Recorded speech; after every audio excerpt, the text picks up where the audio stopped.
Welcome to the Garden Basics with Farmer Fred podcast. If you're just a beginning gardener or you want good gardening information, well, you've come to the right spot. Don't let drip irrigation become drip irritation. Today's entire show is on drip irrigation basics, how to install it, how to run it, how to maintain it. We talk with garden author Robert Couric. He wrote the seminal book about the subject. It's called Drip Irrigation for Every Landscape and All Climates. He'll tell us that not only will drip irrigation save you money by using less water, drip irrigation can also increase your yields. And drip irrigation isn't just for states that have typically dry summers. It's for any area of the country where you might get a 2-week, 3-week, or a month-long stretch of no rain. A drip irrigation system installed and ready to go could save your garden in case that short drought pops up. And if you tried a drip irrigation system years ago and were unhappy with the results, we'll tell you how the equipment has improved recently to be more dependable and trouble resistant. We learn something new every time on Garden Basics with Farmer Fred, and we'll do it again today in episode 37, Drip Irrigation Basics. But we won't do it in under 30 minutes. It'll probably be closer to 40 minutes because water is hard. Sorry, let's go. Do you have questions about drip irrigation? Drip irrigation shouldn't be drip irritation. So we're going to run through drip irrigation basics here on the Garden Basics podcast today with the guy who wrote the book on drip irrigation, literally wrote the book on drip irrigation. It's called Drip Irrigation for Every Landscape and All Climates by Robert Couric. He's written several books about gardening, and one of his bestsellers is this drip irrigation book. Robert, I guess we should just start off. Who is drip irrigation right for? Which gardeners, which situations should they consider using drip irrigation? Of course, drip is really important for those people who don't get any rain at all in the summer. So that's quite a few portions of the West and Southwest. But I grew up in St. Louis, Missouri, and we got 2 to 4 to 6 week droughts. And if you had a drip system like my dad had, you could turn it on in those droughts and just keep things moving along with a consistent water level, and your plants will do a whole lot better. So that's why the book says in all climates. We should point out that your book, Drip Irrigation for Every Landscape and All Climates, is now in its second edition. And there have been a lot of improvements in drip irrigation over the years. So if gardeners tried drip irrigation a decade ago or more, they should reconsider their aversion to it and check out what's new, because it's a lot better. There's less clogging going on now thanks to inline drip emitter tubing. Yes, there are a number of emitters, both punched in and inline emitter tubing, that are more self-cleaning than the old days, so to speak. Pressure compensating emitters now that are available both punched in and in inline emitter tubing, they keep the water regular enough that you can go 400, 500, 600 feet of tubing off of each valve and still get the same amount of water front to end. And one of the beauties of pressure compensating emitters is you can then install it on a hillside without any loss of pressure. Exactly. Technically, you could go straight up and down the hillside, but I always recommend just going topographically. Right. But you can have lots of parallel lines going down the slope. And now they have a drip line, inline emitter tubing that has a check valve at every emitter, so that the water only drains back one slot back from the previous emitter. In other words, if you have emitters every 12 inches, the water only drains back 12 inches and stops. So you can have a tubing at the very top of the hill and tubing at the very bottom, and it won't drain everything out at the very bottom and cause a huge wet spot. That's a very good point you bring up, the fact that a drip irrigation system is made up of many parts that people may not consider. So let's run through the parts of a modern drip irrigation system from the faucet all the way to the end cap. Okay, great. So what do we have at the faucet end? Well, the first thing you put is, if you don't have it built into your system, At each faucet in the garden, there should be a little brass air vacuum release fitting. It costs about $10, and it keeps your water from siphoning back into the house water system. So that people think, oh, I don't have chemicals, but if you're organic and you're using manure, it's nice to keep the manure from going back into your drinking water. So that's the first thing, regardless of whether you're doing drip or hose. So that would be called an anti-siphon valve? Well, it's not a valve. Atmospheric vacuum breaker is the technical term that I use, so that it keeps things from being a problem with siphoning back into your house. All right. So that atmospheric vacuum breaker is what should be screwed on to the faucet itself, the first thing. Yes. And out here in California, it's code that you have to have one at every faucet out on the exterior of the house. And then you mentioned check valves at each emitter, but you should probably also have a check valve there at the faucet as well. Yes. So that oftentimes is, well, this atmospheric vacuum breaker serves the purpose of a check valve. But you can have a check valve as a double backup just to be on the safe side. So I've done that in the past on systems that have well water. Okay. Just to make sure that things don't get clogged up in the process. But the next thing that you put on the system basically is a filter. And the biggest mistake that people make is they put the filter just by arbitrary thinking after the pressure regulator. The pressure regulator reduces the pressure from city water of 60 to 90 psi, pounds per square inch, to 25 to 45 pounds per square inch, so the fittings don't blow apart. But the biggest mistake I've seen is people just arbitrarily put the pressure regulator after the atmospheric vacuum breaker. But we want to put the filter there so that you have city pressure to flush the filter. Okay. So you get a filter, it's called a Y filter, and it has a little valve on the chamber that holds the screen for filtering, has a little valve valve, and you can open that up and it strips with the pressure of the city water, strips stuff off the screen to help flush it without having to take it apart. And this is very important when it comes to well water, because you get big enough particles that you can flush them off 3, 4, 5 times a summer as needed. So after the filter comes a pressure regulator. What I use is a Sininger pressure regulator because they're the sturdiest of all pressure regulators. In fact, in my video on pressure regulators on YouTube, I drive a truck over the pressure regulator and it doesn't break. Only this one manufacturer can you do that. So that keeps the pressure down. So now you can go to all the fittings that make up the rest of the system for watering. A lot of people, when they hook up a drip irrigation system, they also want to be able to use a hose, so they install a Y valve. Yeah, that's a good point. Yeah. And where should that Y valve be installed? Well, I usually put it right after the atmospheric vacuum breaker. Okay. Because you get city pressure that way. And then the water doesn't siphon back into the house through the Y valve. Faucet, hose bib, atmospheric vacuum breaker, then a Y valve to make it easy to have both drip and hose. There is a great diagram in the book of a typical main drip line assembly in the book, Drip Irrigation for Every Landscape and All Climates. So if you're already scratching your heads, don't worry. It's in the book. No problem. Yeah, it's all laid out. One of the big benefits of drip irrigation, you will increase your yield. How is that possible? I have a whole ebook on my website on just this topic because it's so strange to people. I think, oh my God, how's that possible? They go at great lengths to explain it. But basically, if you turn on the drip on a regular basis and keep the soil moisture consistent, the roots don't go into any shock. Now, we're not talking about wet soil. Some people get carried away and turn the system on too long. We're talking about so moist that you can hardly see the color difference. but the water's there, the moisture's there for the roots. They know it's there, whereas we may not be able to see it as much in a color difference.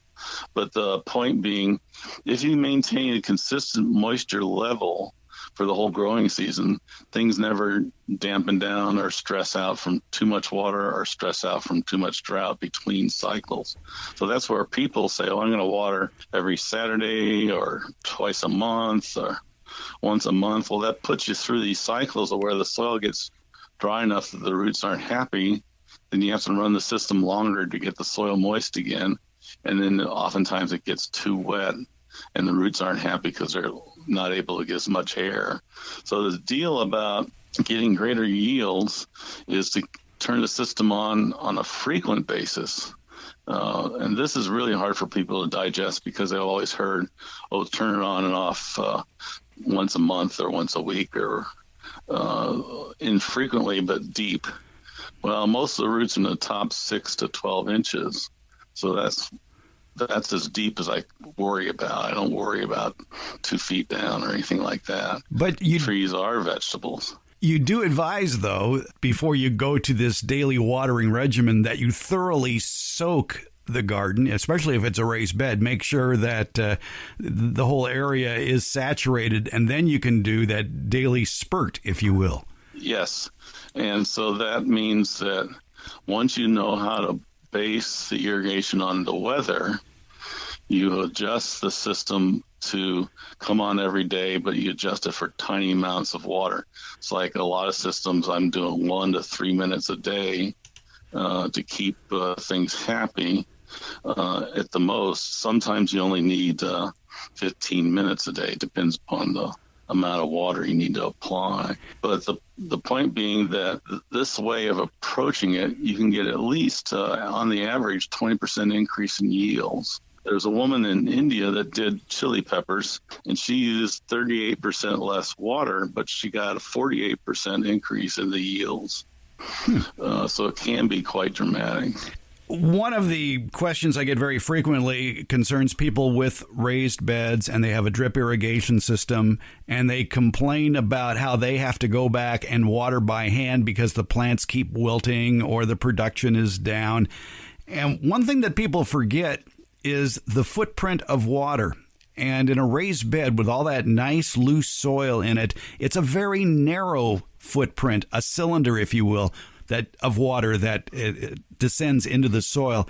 With drip irrigation and in sandy soil, that cylinder may only be a few inches wide. If you have clay soil, like a carrot, right? And if you have clay soil in the ground, that drip irrigation system profile of water might be 12 inches, 18 inches across. Yeah, the heavier the clay, the wider it gets. It's more like a rutabaga. Right, there you go. So I think that's the thing I see as the mistake in most drip irrigation systems in raised beds. The parallel lines in a raised bed, there aren't enough of them. They're spaced too far apart. Yes.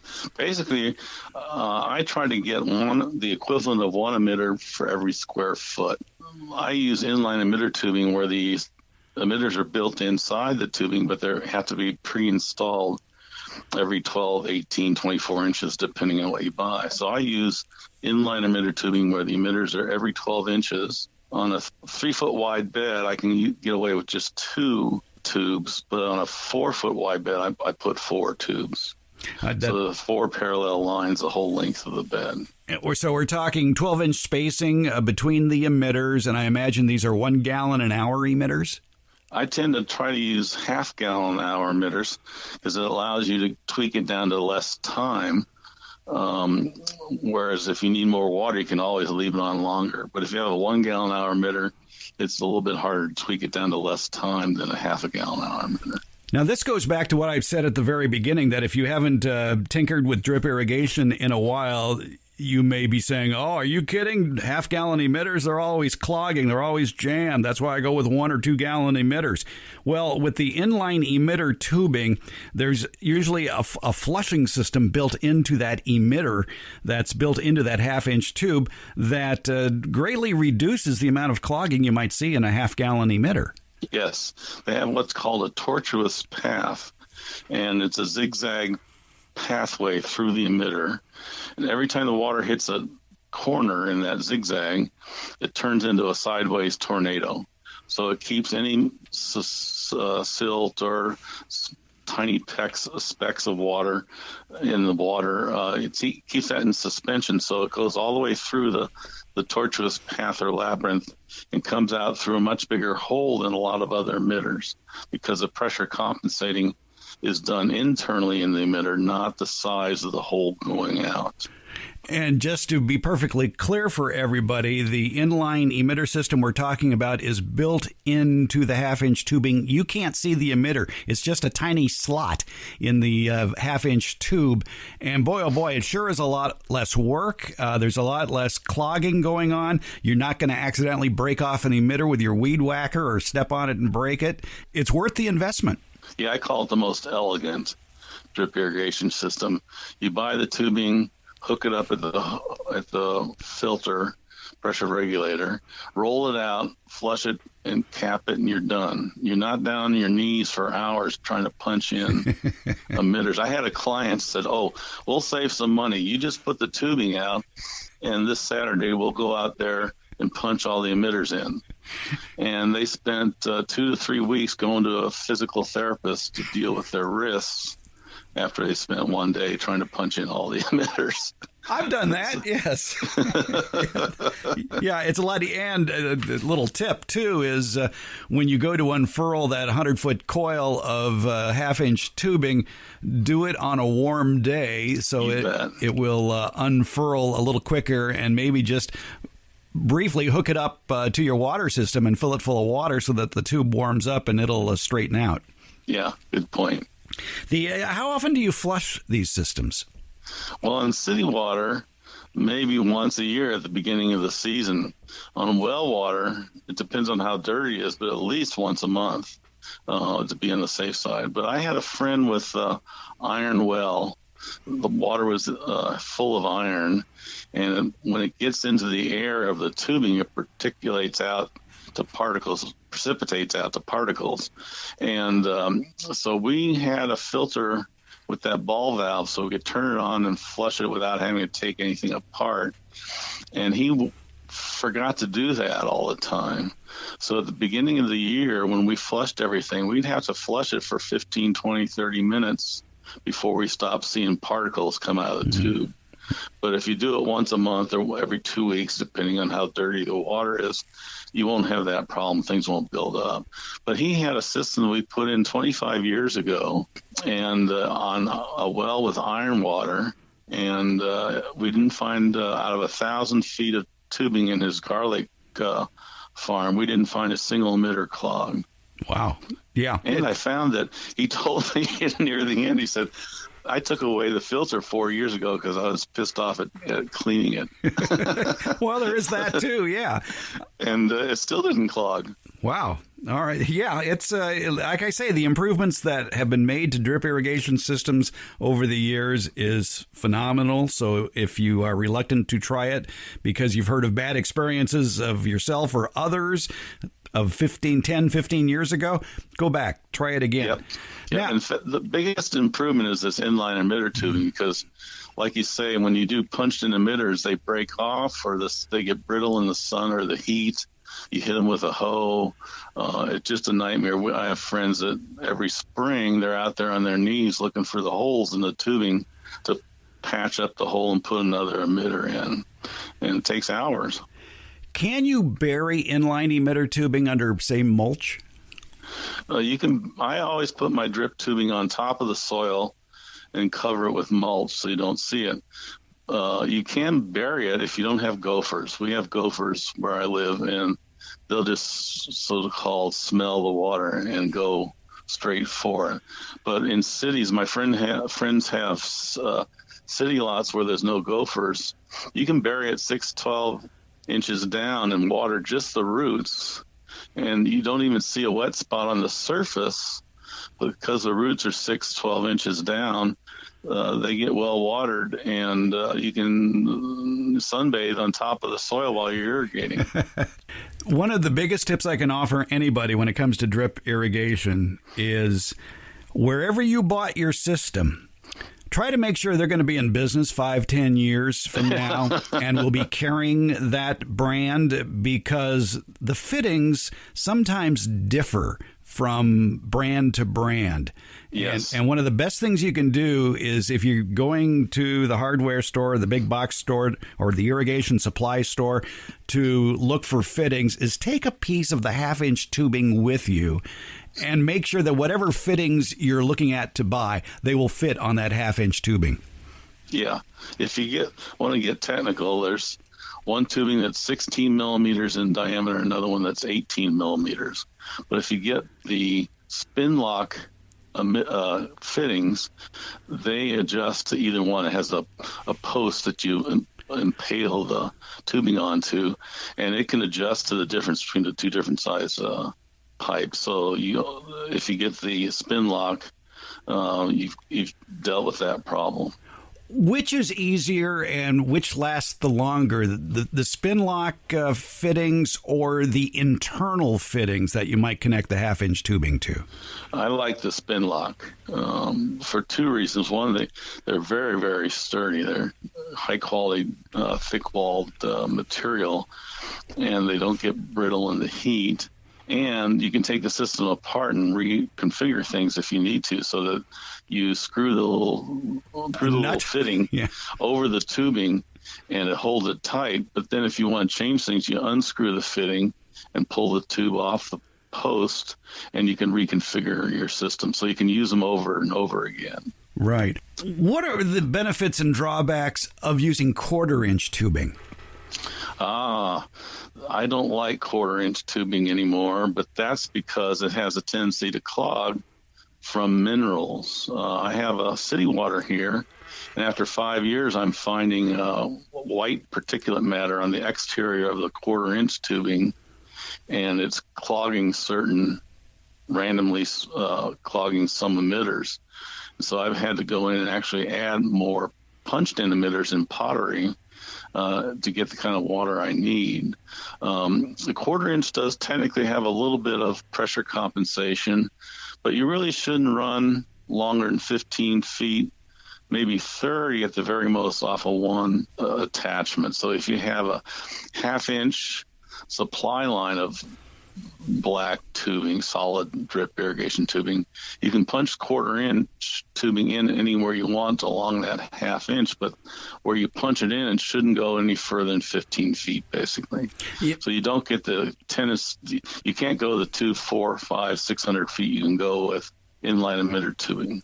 Yeah, that's a very good point. In fact, usually on the roll of 1/4-inch tubing, it will tell you right there that you're limited to a certain length as far as the run goes, because of the emitter spacing. Now, the further apart the emitters are spaced, the longer the run can be. But in 1/4-inch tubing, they're usually spaced 6 or 12 inches apart, and you're very limited in the amount of run you get on a 1/4-inch line. And they flop around, they move around in the garden more so than a 1/2-inch tubing full of water.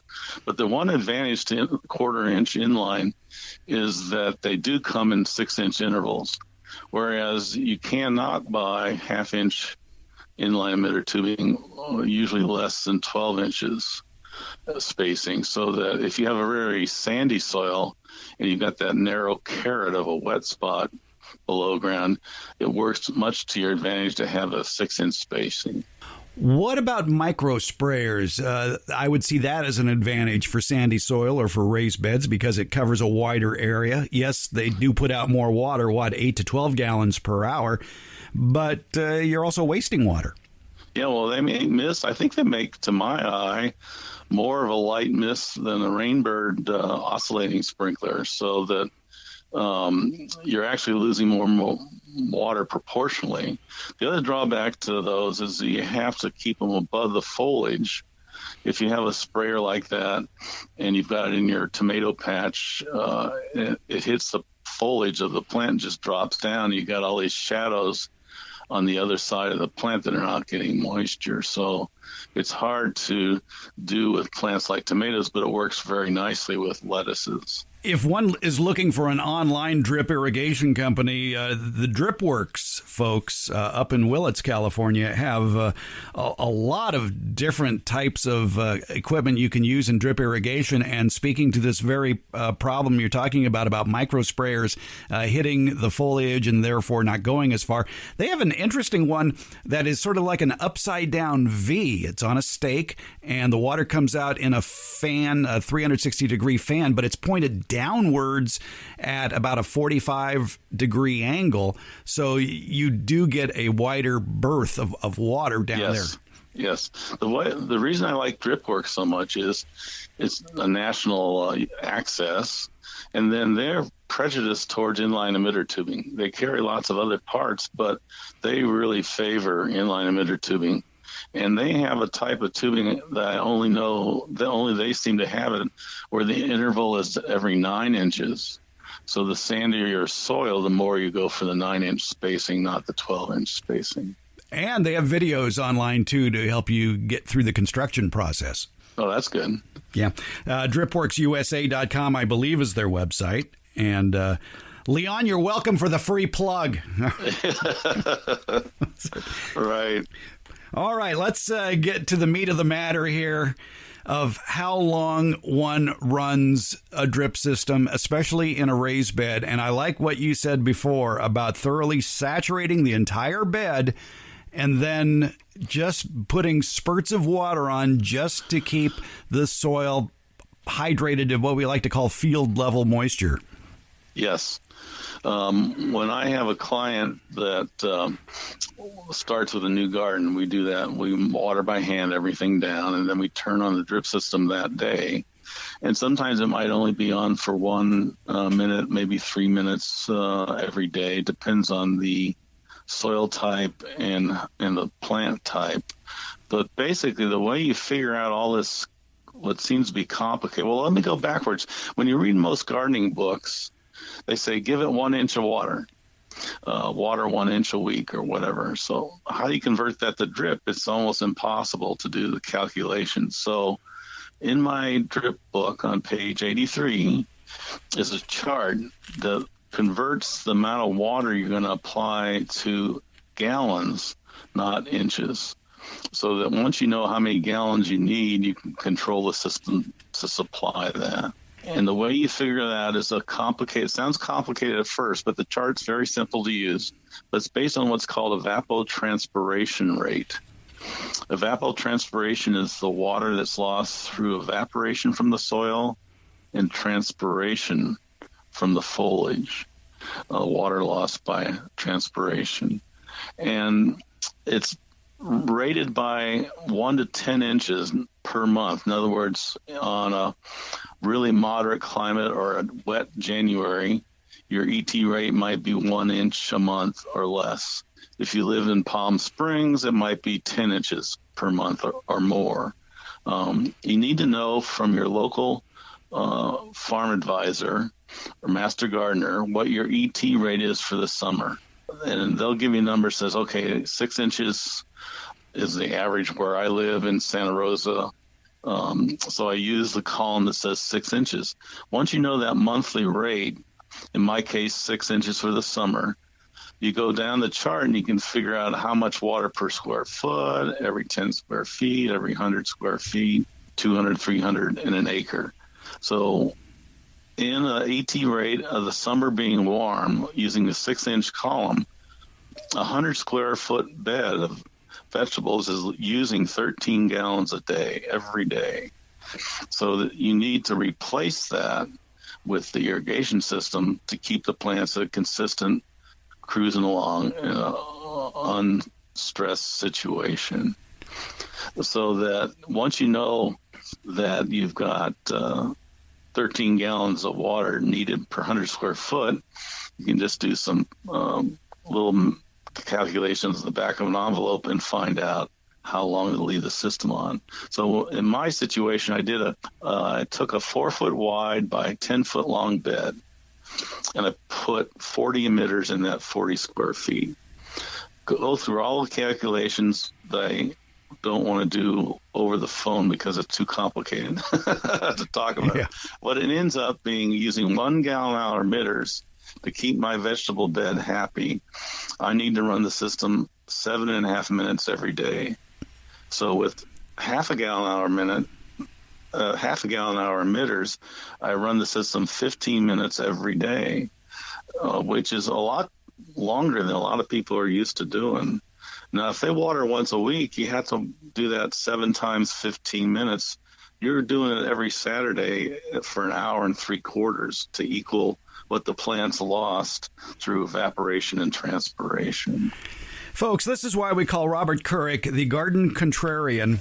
Simply because when it comes to drip irrigation especially, the old advice was to water deeply but infrequently, which for drip irrigation might have meant running that system for hours at a time, but only doing it once or twice a week. But as anybody with sandy soil or raised beds knows, there's a lot of dry periods in that week. And so you're looking at a lot of problems for plants. And the whole idea with your system, Robert, is to thoroughly saturate that soil and then go to that a few minutes a day watering regime. I mean, for years we were trying to break people of their sprinkler habit when it came to drip irrigation by saying, no, you can't run it for minutes. You have to run it for hours. And now you come along and say, run it for minutes. Right. I call it topping off the tank so that it stays consistent, the moisture level. And the other problem people have is that, you're not getting the roots to grow deep. So they say, okay, I'm going to water once a week for 3 hours, 4 hours, and get that water way down there 2 feet, 3 feet. Even if you have a tree, the majority of the root system is in the top foot. Maybe 40 to 70% of the root system is in the top foot of the soil. The deeper the roots go, the longer you have to run the water to get down there. 2 things happen. 1, you oversaturate the roots in the top of the soil. And 2, there's not very many roots down there to absorb the moisture. So basically you focus with drip irrigation or any irrigation system on keeping the top 12 inches happy, and then the plants will be happy. And if you want to find out more about roots, Robert has a book, as you might have thought. I have 2 books. 2 books, yes. Well, you've got Roots Demystified. That was the first one, and now I have Understanding Roots that covers many more roots. The Roots Demystified had about 25 root systems drawings. Understanding Roots has 141 root systems as excavated by some person and mapped, drawn out. These are not guesses at how roots grow. These are exactly how they grow based on excavation. And you'll see from those charts that 2 important things. 1, the roots grow much further away from the foliage than people often assume, and they have more roots in the surface, top 12 inches, than they do 2-3 feet down. We are getting into a totally different episode. Well, except that this helps with drip irrigation and raised beds, because if you put an emitter on every square foot, 40 emitters in a 4x10 bed, you're getting the entire root zone. And that's why sometimes in a 3-foot wide bed, you only need 2 tubes because the wet spot goes out, but the roots find it, so that the entire root system is being irrigated. The one drawback to drip irrigation is if you're growing carrots from seed, you do need to water by hand until they get a couple true leaves, 1 or 2 sets of true leaves. By the time the carrot is up an inch or 2, the root system is down so deep that the roots find the moisture of the emitters. But to get them just barely started, you usually need to hand water.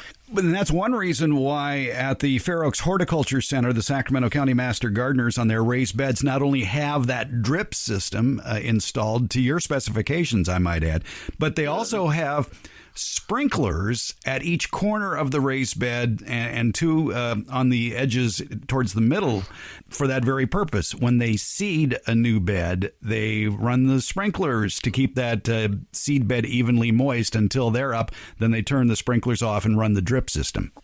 Right. Now, if you are using bean seeds, you can put them kind of near the emitter, and you don't really need to oftentimes use the sprayers, but it won't hurt. Carrot seeds is definitely a different situation. The name of the book is Drip Irrigation for Every Landscape and All Climates. It's by Robert Kurik, Kourik. And if you visit his website, you can find out more information about all his books, including the Roots books and Drip Irrigation book. The website, robertkurik.com, R-O-B. Oh, go ahead. I'm going to say Robert Kurik, Kourik, and cheaper than Amazon, believe it or not. Okay, there you go. There, thanks. You just took money out of my pocket. Okay, that's fine. Robert Kurik, RobertKourik, robertkurik.com. More information and where you can buy the books as well. And it's a great deal. The Garden Contrarian, we enjoy talking to him. We always learn something new whenever we talk with Robert Kurik. Robert, thanks, Fred. Thanks for getting us through and turning drip irritation into drip irrigation. Yeah, I like that. Yeah.